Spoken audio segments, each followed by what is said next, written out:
স্বপ্ননীল স্বপ্নধারা সম্পাদনায় মোহাম্মদ আমিনুল ইসলাম। বইয়ের ভিতরে আমার দুটি লেখা আছে।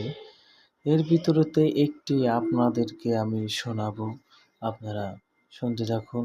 সমুদ্রের মেঘ।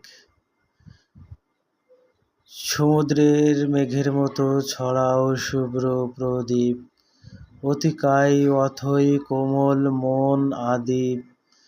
লজ্জাপতি হে ললনা সমুদ্রের ন্যায়, তোমার বক্ষে চিত্তে আলয় দাও ঠাই। তোমার প্রণয়ে অনলে পুড়ে হব ছাই।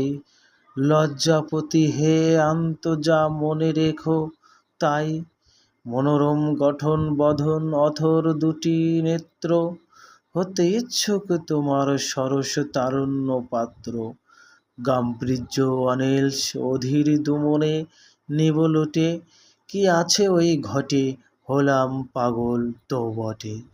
লজ্জাপতি সাগরের বেলা, এসো হে দুজনে করি খেলা।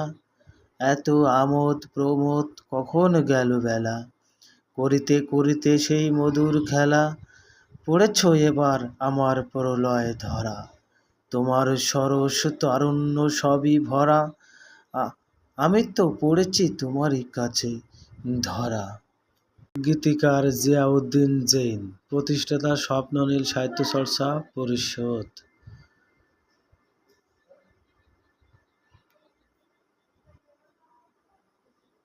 এই স্বপ্ননীল সাহিত্য চর্চা পরিষদ জিয়াউদ্দিন জৈন ভাইয়ের থেকে আমার স্বপ্ননীল স্বপ্নধারা সার্থকতা পূরণ হলো।